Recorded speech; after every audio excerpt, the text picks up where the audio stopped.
Hello everyone. आज हम लोग जा रहे हैं शक्ति, भक्ति, त्याग और बलिदान की पावन नगरी चित्तौड़गढ़ के किले में।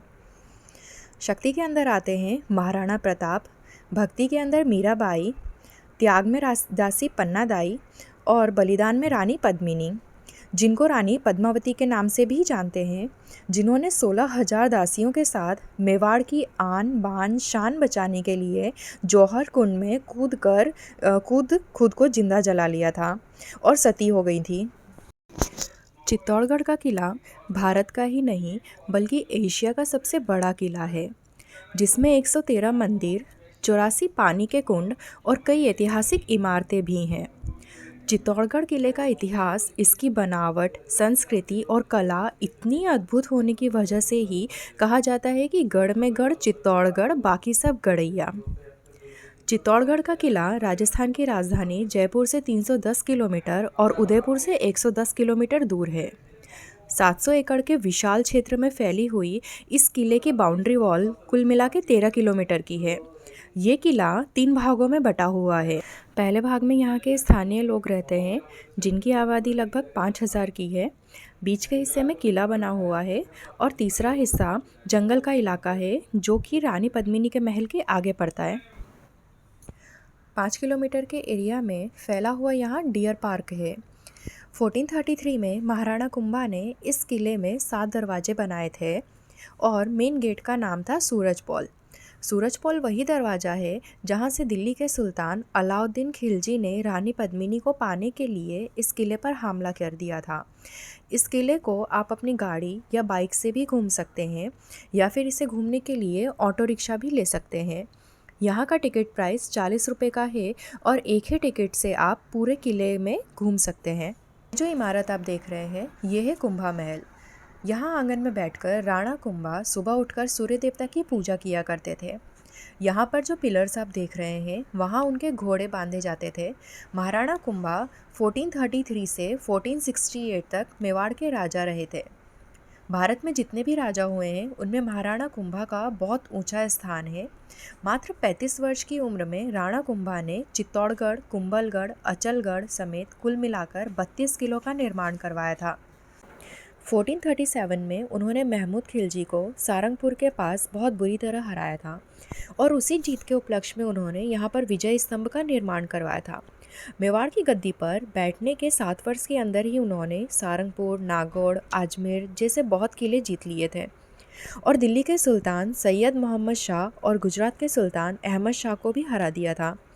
आप जब भी चित्तौड़गढ़ के किले में आएँ तो महान और शौर्यवीर राणा कुंभा के महल को देखकर जरूर जाएं।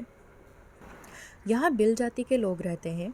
ये लोग यहाँ पर सीताफल काला पड़ चुका होता है उसको तोड़कर यहाँ की फैक्ट्री में ले जाते हैं और उससे वहाँ पर हाथ की कारीगरी की जाती है और साड़ियाँ और कई तरह के कपड़े बनाए जाते हैं। यहाँ सिर्फ सीताफल की ही नहीं बल्कि केले और बांस की भी साड़ियाँ और तरह तरह के कपड़े बनाए जाते हैं। आपने अगर पद्मावत मूवी में घूमर गाना सुना होगा, उसमें दीपिका पादुकोण ने जो लाल रंग की साड़ी पहनी थी वो यहीं के लोगों ने बनाई थी। यहाँ की साड़ी को राष्ट्रपति के द्वारा 3 बार अवार्ड भी मिल चुका है। एक खास बात और है कि यहाँ की साड़ी को अगर आप पहली बार फिटकिरी से धोएंगे तो इसमें से चंदन और गुलाब की खुशबू आती है, जो कि हमेशा के लिए रहती है।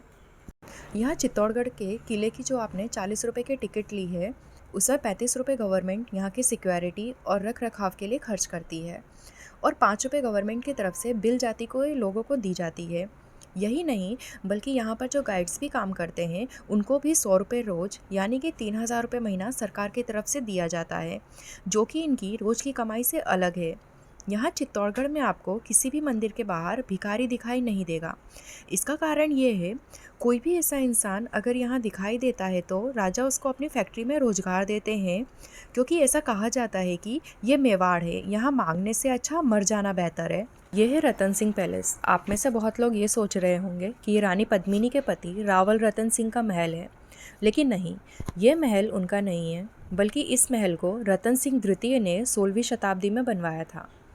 रतन सिंह द्वितीय राणा सांगा के बेटे थे। राणा सांगा ने बहुत युद्ध लड़े और जीते, लेकिन जब वो खानवा के युद्ध में बाबर से हार गए थे तब मुगलों ने उत्तर भारत में अपनी पकड़ को मजबूत कर लिया था। साल 1521 से 1531 के बीच में राणा रतन सिंह द्वितीय मेवाड़ के महाराणा रहे थे और साल 1531 में उनकी एक युद्ध के दौरान मृत्यु हो गई थी। इस महल का ज़्यादातर हिस्सा आपको खंडर के रूप में दिखेगा। सामने में जो आप मंदिर देख रहे हैं यह है कुंभशाह मंदिर। चित्तौड़गढ़ किले में छोटे और बड़े सारे मंदिर मिलाकर 113 मंदिर हैं और पानी के लिए 84 तालाब भी है। ये जो मंदिर आप देख रहे हैं ये इस किले का सबसे बड़ा मंदिर है। इस मंदिर को जब गुजरात के राजा बप्पा रावल ने 8वीं शताब्दी में बनवाया था तब ये विष्णु भगवान के वाराह अवतार का मंदिर हुआ करता था। उस समय इस मंदिर के अंदर विष्णु भगवान की मूर्ति हुआ करती थी, लेकिन जब अलाउद्दीन खिलजी ने 1303 में इस किले पर हमला कर दिया था तब उसने इस किले के सभी मंदिरों को तोड़ा और यही नहीं, उसने पानी के 84 तालाब की बाउंड्री को भी तोड़ा था। इस मंदिर की मूर्तियों को जब आप ध्यान से देखेंगे तो सभी मूर्तियाँ आपको क्षतिग्रस्त ही मिलेगी। किसी में हाथ या पैर वाला हिस्सा टूटा मिलेगा, किसी में सर वाला हिस्सा टूटा मिलेगा। हिंदू धर्म के अंदर टूटी हुई मूर्ति के सामने पूजा पाठ नहीं किया जाता है, इसलिए सन 1433 में राणा कुंभा ने मंदिर का पुनः निर्माण करवाया। ये जो आप देख रहे हैं यह है मीराबाई का मंदिर। ये वही मंदिर है जहाँ मीराबाई को 2 बार मारने की कोशिश की गई थी। ऐसा कहा जाता है कि पहली बार उनको जहर देने की कोशिश की तो वो अमृत के रूप में बदल गया था और दूसरी बार उनको फूलों की टोकरी में काला सांप रख करके दिया गया था, लेकिन जब उन्होंने सांप को गले में डाला तब वो माला बन गई थी।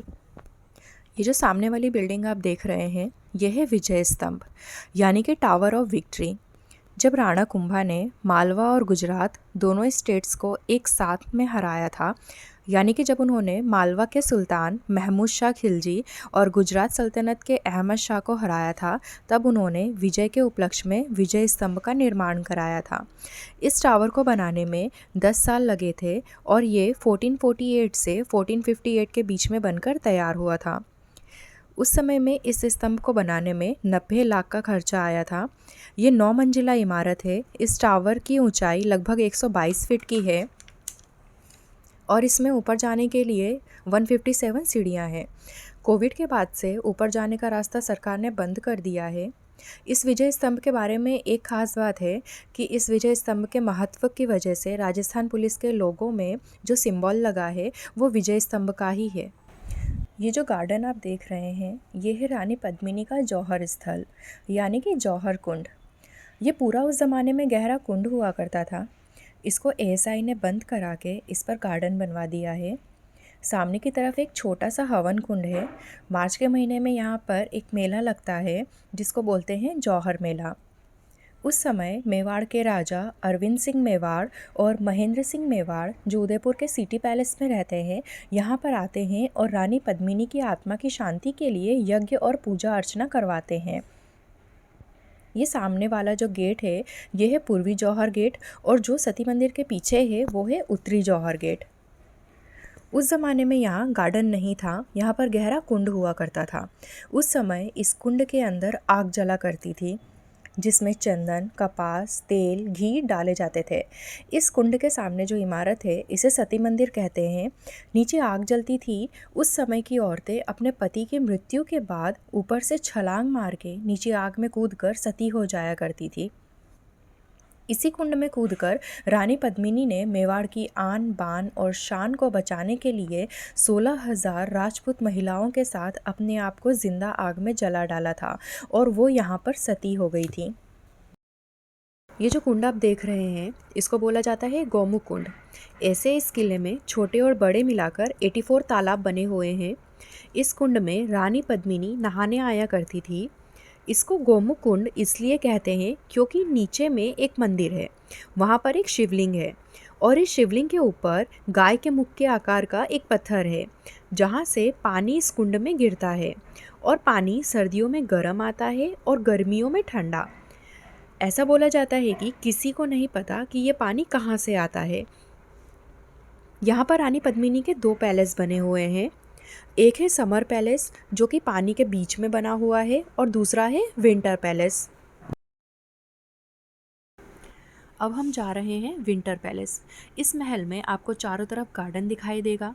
गवर्नमेंट ने इसे बेहतर रूप देने के लिए यहाँ पर गार्डन बना दिया है। अलाउद्दीन खिलजी ने जब यहाँ पर हमला किया था तब ये महल उसने पूरा खंडित करवा दिया था। अब हम उस जगह पर जा रहे हैं जहाँ से अलाउद्दीन खिलजी ने रानी पद्मिनी का चेहरा देखा था। ये जो कमरा आप देख रहे हैं ये वही रूम है जिसमें खिलजी को लाया गया था और रानी पद्मिनी का चेहरा उसको दिखाया गया था। ये जो पानी के बीच में आप महल देख रहे हैं ये रानी पद्मिनी का समर पैलेस हुआ करता था। इसे जल महल भी कहा जाता है। उस ज़माने में एसी, पंखा, कूलर तो होते नहीं थे। गर्मियों में ये महल ठंडा रह सके इसलिए इसे पानी के बीच में बनवाया गया था। यहाँ पर बरसात का पानी स्टॉक किया जाता था और यहाँ नाव से आते थे। ये जो सामने आप गेट देख रहे हैं इसे कहते हैं सूरज पोल दरवाज़ा। ये इस किले का मेन एंट्री गेट हुआ करता था। सूर्य की पहली किरण इस दरवाजे के ऊपर पड़ती थी, इसी वजह से इस दरवाजे का नाम सूरज पोल है। ये जो सामने में आप पहाड़ देख रहे हैं इसको कहा जाता है कुंभकर्ण पहाड़ी। यहाँ इसे ध्यान से देखने पर ऐसा लगता है कुंभकर्ण सोया हुआ है। इन्हीं पहाड़ी के बीच में अलाउद्दीन तंबू लगाकर 6 महीने तक रुका हुआ था। ये सारा एरिया पहले जंग का मैदान हुआ करता था। इसी मैदान में अलाउद्दीन और रावल रतन सिंह के बीच में युद्ध हुआ था। तो ये था चित्तौड़गढ़ किले का इतिहास। उम्मीद करती हूँ कि आपको इस किले के बारे में जानकर अच्छा लगा होगा। कमेंट बॉक्स में ज़रूर बताना आपको ये वीडियो कैसा लगा।